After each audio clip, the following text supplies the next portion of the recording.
शैतान के विषय में जैसा मैंने बोला कि कईयों के सवाल होते हैं कि आदम की वाटिका में शैतान को क्यों आने दिया परमेश्वर ने, और यहाँ तक कई लोग सोचते हैं कि परमेश्वर ने शैतान को बना दिया, मगर ऐसा नहीं है। जब शैतान के विषय में यशाया में हम 14:12 पढ़ते हैं तो वहां यूं लिखा है, भोर के चमकने वाले तारे, तू क्यों आकाश से गिर पड़ा है, तू जो जाति जाति को हरा देता था, तू सब कैसे काट कर भूमि पर गिरा है। तो यहाँ पे एक भोर के तारा अर्थात एक तरह से स्वर्गदूतों के लिए ये शब्द इस्तेमाल किया जाता था, और इसमें जो है हिंदी की उसमें तो मेरे ख्याल से लूसीफर का नाम है नहीं, मगर अंग्रेजी की बाइबल में बड़ा लिख रखा है, how art thou fallen from heaven O Lucifer, अर्थात जो स्वर्गदूत था वो कौन था, लूसीफर था। ठीक है ना। तो पता नहीं मेरे पास जो हिंदी की बाइबल है उसमें उसका नाम नहीं है। आप में से किसी के इसमें है 12 में, 12 आयत में किसी ने पढ़ा लूसीफर नाम? हेलो, यशाया 14:12 में बोल रहा हूं, पूछो। नहीं है, मगर अंग्रेजी की बाइबल में बड़ा स्पष्ट नाम दे रखा है, लूसीफर नाम दे रखा है। तो अब आप समझ लें, तो आगे लिखा हुआ है, तू मन में कहता था कि मैं स्वर्ग पर चढ़ जाऊंगा, मैं अपने सिंहासन को ईश्वर के तारंगान से अधिक जा पहुंचाऊंगा और दिशा की छोर पर सभा के पर्वत पर विराजूंगा। तो यहाँ पे जो चीज है इससे समझ में आता है कि जो ये स्वर्गदूत लूसीफर था वो अपनी स्थिति से गिर गया और वो शैतान का रूप में आता है। ठीक है ना। इसको और समझते हैं तो इसको पढ़ते हैं हम। अब खोलें आप इज़ीकेल का 24 खोलें।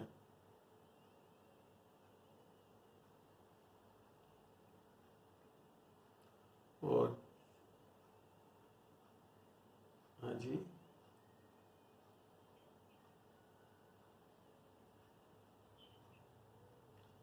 जी नहीं, एक मिनट नहीं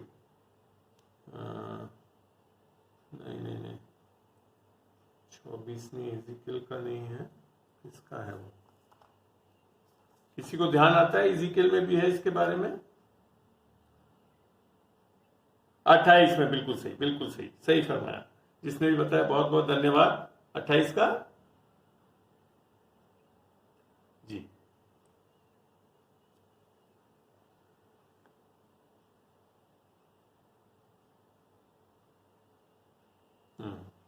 अब मैं 13 से पढ़ रहा हूं, इज़ीकेल 28 का 13 से पढ़ रहा हूं।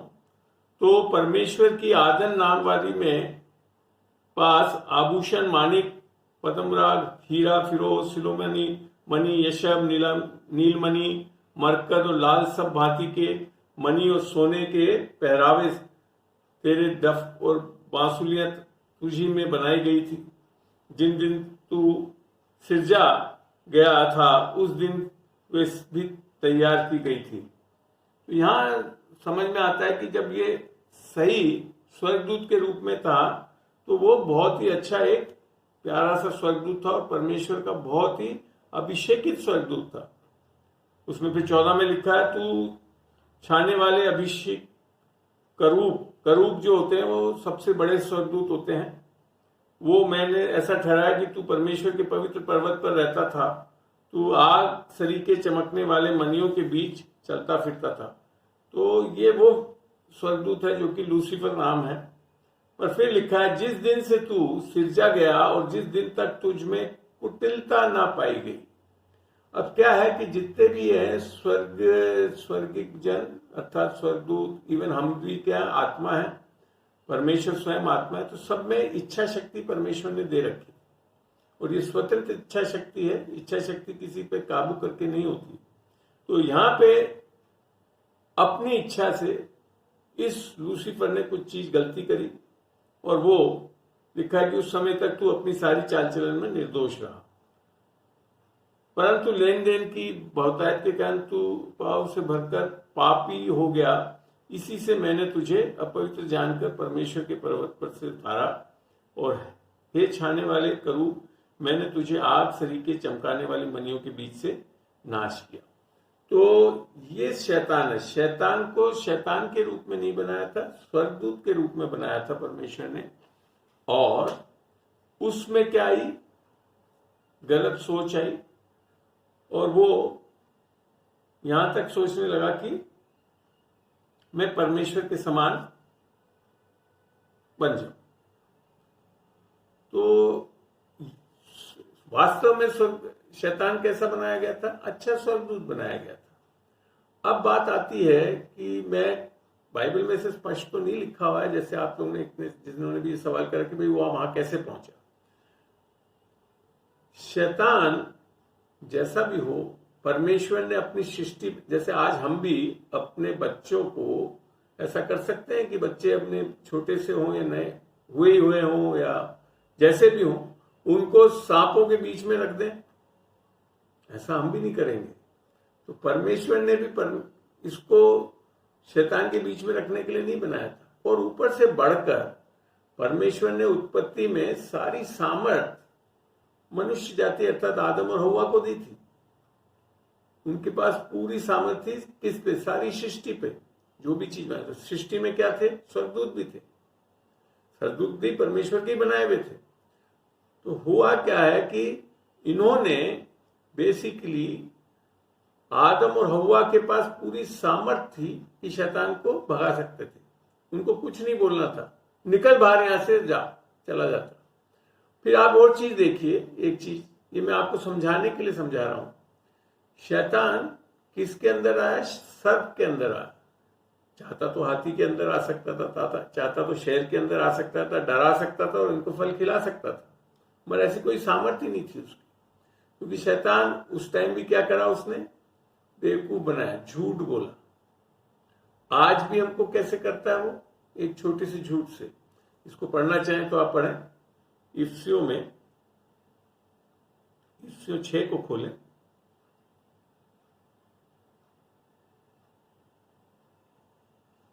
दस के आगे पढ़ेंगे।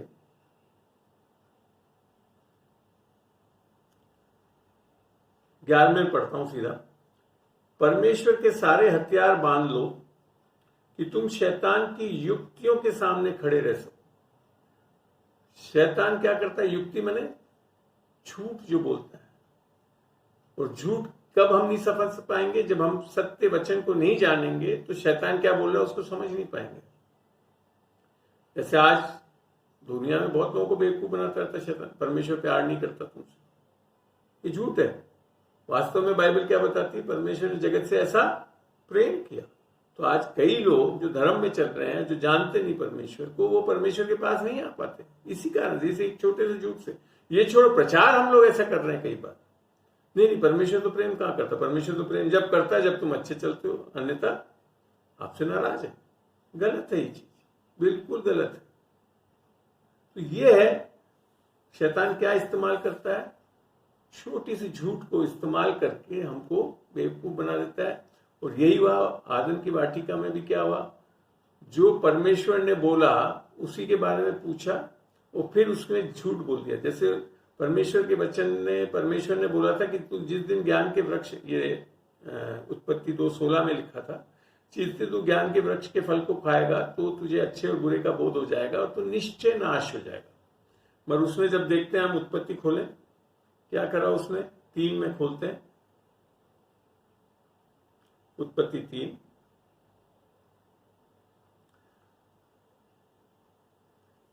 यहां हम थोड़ा शुरू से पढ़ते हैं, अच्छा लगेगा। 1 से पढ़ रहा हूं, उत्पत्ति 3:1 से। यहोवा परमेश्वर ने जितने बेनौले पशु बनाए थे उन सब में सर्प धूर्त था, और उसने स्त्री से कहा, क्या सच है कि परमेश्वर ने कहा कि तुम इस वाटिका के किसी वृक्ष को फल ना खाना? अब क्या है? उसको उकसा रहा है, क्या बुलवाकर? जबकि परमेश्वर ने बोला वाटिका के सारे वृक्ष के फलों को खाना, एक को छोड़ के। अब उसने क्या बोला? एक झूठ। क्या तुम इस वाटिका के किसी वृक्ष का फल ना खाना? तो उसने क्या बोला? स्त्री ने सर्प से कहा, इस वाटिका वृक्षों के फल हम खा सकते हैं। फिर एक झूठ बोला, इस सबको खा सकते हैं। तब भी 3 में क्या बोला? पर जो वृक्ष वाटिका के बीच, स्त्री ने बोला, स्त्री ने सर्प को कहा, इस वाटिका के वृक्षों को फल हम खा सकते हैं, पर जो वृक्ष वाटिका के बीच में है उसके फल के विषय में परमेश्वर ने कहा है कि ना तो तुम उसको खाना और ना उसको छूना, नहीं तो मर जाओगे। अब यहां पे एक गलती करी किसने? हव्वा ने। उसने बोला, हेलो, जुड़ गए? हेलो,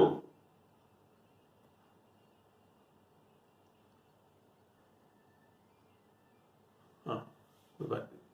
तो यहां पे जो झूठ बोला, गलत जो बोला, ये अभी हम उत्पत्ति 3 में पढ़ रहे थे, 3 का 1 से पढ़ रहे हैं और तीसरी में पढ़ रहे हैं कि वाटिका के बीच में उसके फल के विषय में परमेश्वर ने कहा है कि ना तो तुम उसको खाना और ना उसको छूना, नहीं तो मर जाओगे। छूने के लिए कुछ नहीं बोला था परमेश्वर, कहा था खाना मत उसको। अब जैसे ही आपको वचन पूर्ण रूप से, सत्य रूप से पता नहीं हो, तो फिर क्या है, सर्प ने उसको बेवकूफ बनाना शुरू करा। तब सर्प ने स्त्री से कहा तुम निश्चय ना मरोगे, जबकि बोला क्या था परमेश्वर ने? जब तुम खाओगे तो तुम निश्चय मर जाओगे। अब क्या है कि हव्वा को ऐसा ध्यान नहीं रहा कि खाना नहीं है, अब उसने कहा छूना भी नहीं है, तो उसने जैसी छूने लगी वो, तो मरेगी तो नहीं वो, और फिर उसको सब चीजें फिर फंसाने लग गया। फिर 5वें में उसने बोला, वन परमेश्वर आप जानता है कि जिस दिन तुम उसका फल खाओगे उसी दिन तुम्हारी आंखें खुल जाएंगी और तुम भले बुरे का ज्ञान पाकर परमेश्वर के तुल्य हो जाओगे। जबकि हमको उत्पत्ति में क्या मिला था? परमेश्वर ने क्या बोला? चलो हम मनुष्य के अपने स्वरूप में बनाएंगे। वो तो उसके तुल्य में बने हुए थे, अब उनको तुल्य होना नहीं था। तो जैसे आपको आज भी परमेश्वर, शैतान कैसे बेवकूफ बनाता है, और इवन यीशु मसीह को भी यही चीजें करके उसने बनाया कि जैसे उसने बोला क्या तू परमेश्वर का पुत्र है, जबकि मत्ती 3 में जब यीशु मसीह पानी का बपतिस्मा लेकर निकला तो पवित्र आत्मा उस पर आकर कबूतर की नाई बैठा और स्वर्ग खुला और पिता परमेश्वर ने बोला ये मेरा प्रिय पुत्र है, इसकी बात सुनो और मैं इससे प्रसन्न हूं। तो जब भी आपको परमेश्वर के प्रेम में कहीं पे भी ये डाल देगा कि नहीं परमेश्वर प्रसन्न नहीं है आपसे, तो शैतान आपको पाप में गिरा सकता है। समझ में आई बात? तो ये चीज जानना बहुत जरूरी है कि शैतान हमको कैसे गिरा सकता है। तो जब भी हमारे को प्रेम में शक डाल दे वो कि नहीं परमेश्वर आज प्रेम नहीं करता आपसे, बड़े आसानी से आपको शैतान गिरा सकता है। अब आई बात कि भाई शैतान जैसे वहां पे आया तो अधिकार किसके पास था? आदम और हव्वा के पास, क्योंकि सारा अधिकार उसको देकर, और एक तरह से संसार का परमेश्वर किसको बनाया? परमेश्वर मनुष्य को बनाया। संसार का परमेश्वर, खुद परमेश्वर नहीं बनाया, मगर संसार का परमेश्वर मनुष्य को बनाया और उसको पूरा अधिकार दिया या राज करने के लिए।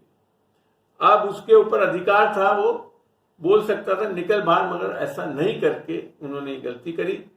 तो परमेश्वर इसके पीछे नहीं है, मनुष्य के पास इच्छा शक्ति है, परमेश्वर के अधिकार को इस्तेमाल करने की इच्छा हमारे पास है और हम नहीं इस्तेमाल कर रहे हैं, तो फिर उसमें परमेश्वर की गलती नहीं है। क्योंकि नए नियम में आकर बड़ा स्पष्ट बताया याकूब 4:7 में कि परमेश्वर के अधीन हो जाओ, शैतान का मुकाबला करो, सामना करो, वो निश्चय भागेगा। करना क्या था? ये करना था, बल्कि उन्होंने क्या कर लिया? उसकी बातों को मान लिया। जैसे झूठ को ले लेंगे तो हम पाप में गिर जाएंगे, क्योंकि जैसे ही आपके अंदर कोई शक डाल देगा, झूठ डाल देगा, तो हम अविश्वास में आ जाते हैं। अविश्वास में जैसे ही चलते हैं तो वो पाप है, और पाप में फिर हम बड़े आसानी से गिर जाते हैं। तो यहां आपको समझ में आता है कि शैतान पे आज आपके पास अधिकार है, और वो स्थिति आज आ चुकी है यीशु मसीह के क्रूस पे किए गए कार्य के कारण। जैसा कुलूसियों में लिखा है, पढ़ते हैं, कुलूसियों को पढ़ें।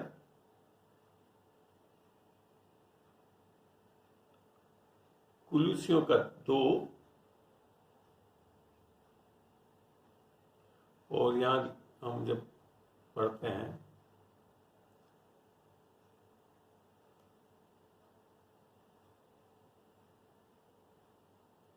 14 में, और विधियों का वह लेख जो हमारे नाम पर और हमारे विरोध में था मिटा डाला, और उसको क्रूस पर कीलों से जड़कर सामने से हटा दिया, और उसने प्रधानताओं और अधिकारों को अपने पर से उतार कर उनका खुल्लम खुल्ला तमाशा बनाया और क्रूस के कारण उन पर जय जयकार की ध्वनि सुनाई।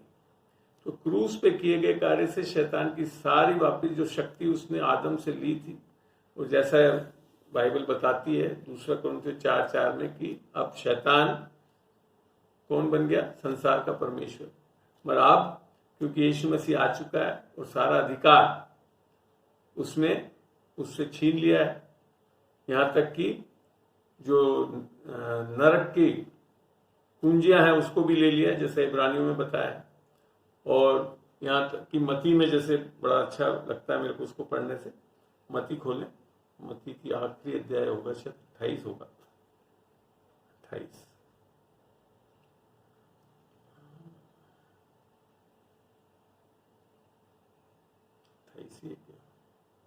28 की आखिरी आयत में आ जाए। और लिखा 18 में, उसने उनके पास आकर कहा कि स्वर्ग और पृथ्वी का सारा अधिकार मुझे दिया गया। देखो, स्वर्ग पे कभी भी अधिकार खोया नहीं गया था। पृथ्वी पे अधिकार किसको दिया? मनुष्य को दिया था। मनुष्य ने अपना अधिकार खो दिया था किसको? शैतान को। और अब यहां यीशु मसीह बोल रहा है, यीशु ने उनसे आकर कहा कि स्वर्ग और पृथ्वी का सारा अधिकार मुझे दिया गया है, इसलिए तुम जाकर सब जातियों के लोगों को चेला बनाओ और उन्हें पिता और पुत्र और पवित्र आत्मा के नाम से बपतिस्मा दो और उन्हें सब बातें जो मैं तुम्हें आज्ञा दी। यीशु की आज्ञा, 10 नियमों के लिए नहीं बोला है, यीशु की आज्ञा दी है, मानना सिखाओ और देखो मैं जगत में अंत तक सदैव तुम्हारे संग रहूंगा। अब क्या है कि आज आप और हम अभी जब शैतान को जगह दे सकते हैं, जैसा बाइबल में बताती है, क्या है, इफ्सियों में खोलें, जैसे इफ्सियों का 4, इफ्सियों का 4 खोलते हैं और यहां यूं लिखा है, 28 में होगा शायद,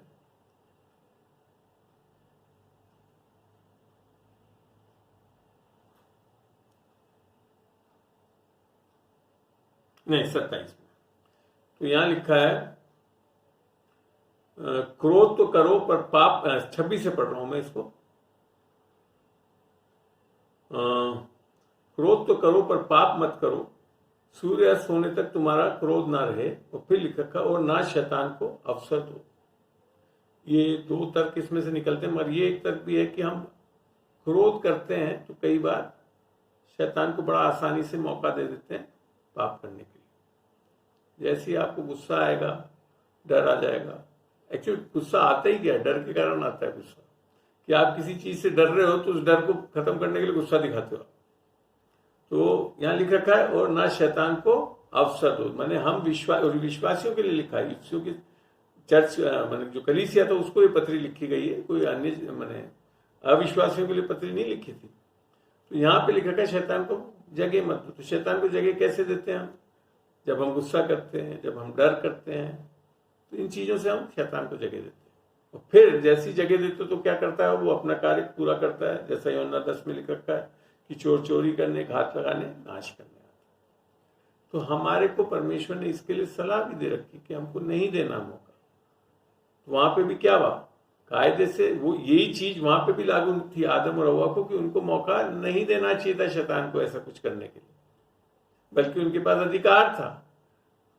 जैसे लूका 10:19 में जैसे हम पढ़ते हैं, वहां पूरा अधिकार लिखा है, मैंने तुम्हारे को सांपों और बिच्छुओं को कुचलने के लिए और शैतान के सारे सामर्थ के विरुद्ध खड़े होने के लिए सामर्थ दिए, और वो कुछ न बिगाड़ सकेगा। तो ये अधिकार था आदम और हव्वा के पास, मगर इस्तेमाल नहीं करते हैं अधिकार जब हम, तब शैतान को हम मौका देते हैं। आई बात समझ में?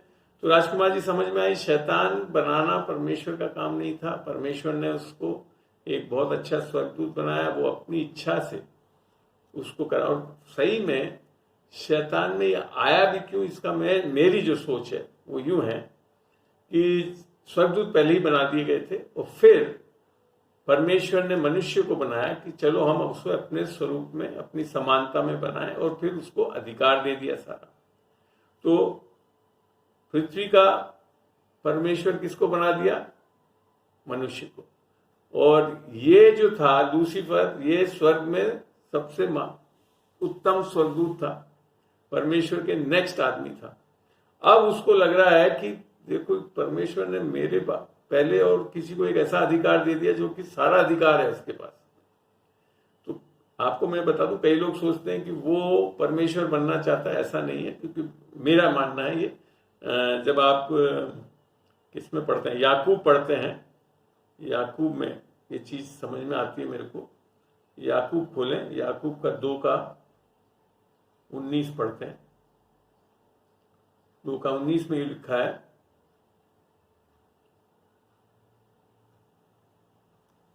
तुझे विश्वास है कि एक ही परमेश्वर है, तू अच्छा करता है। दुष्ट आत्मा भी विश्वास रखते हैं और थरथराते हैं। शैतानी ताकत को भी पता है परमेश्वर सबसे महान है, सृजन करता तो वही है उनका भी एक तरह से। तो सब चीज बनाई परमेश्वर ने, मगर वो अपनी इच्छा से गलत चीजों में चले गए। अब बात आती कि शैतान क्या बनना चाहता है? लाइक गॉड, नॉट गॉड, परमेश्वर के समान बनना चाहता। तो परमेश्वर के समान किसको बनाया? मनुष्य को बनाया था परमेश्वर। वो चीज वो कोशिश कर रहा था बनने के लिए, इसके लिए उसने ये सब चीजें करी कि उसको गिराया, उसको उसका अधिकार लिया। परमेश्वर नहीं बनना चाहता ऐसा, बन भी नहीं सकता, वो जानता है बहुत अच्छी तरह आत्मिक जगत में। तो ये सत्य है। तो किसको स्वरूप में, अपनी लाइकनेस में किसको बनाया? परमेश्वर ने मनुष्य को बनाया। अपनी समानता में किसको बनाया? तो उसके समान बनना चाह रहा है वो, और इसके लिए उसने ये सब चीज किया। तो मैं आशा करता हूं इससे आपको समझ में आया होगा कि शैतान की सृष्टि परमेश्वर ने नहीं की।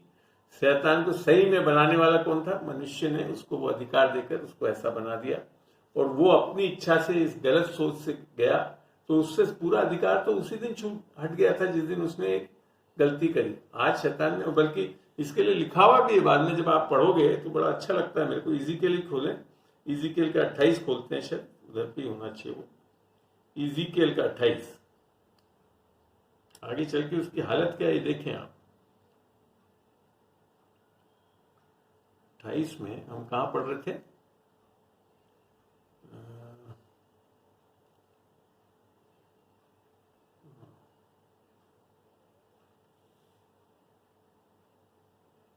उन्नीस में पढ़ रहा हूं। देश देश के लोगों में से जितने तुझे जानते हैं सब तेरे कारण विस्मित हुए।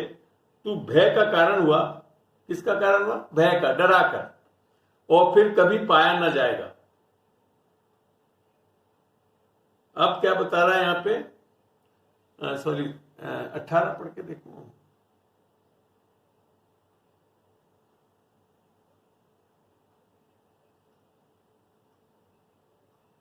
हाँ,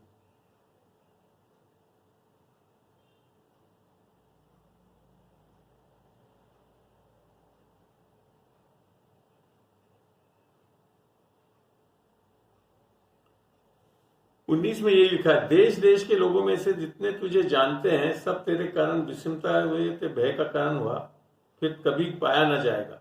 अब क्या बोल रहा आगे? वो फिर पाया नहीं, हटा देगा। परमेश्वर ने जो सही बात में जो नरक बनाया और आग की झील बनाई, वो किसके लिए? वो मनुष्य के लिए नहीं बनाया था। किसके लिए बनाया था?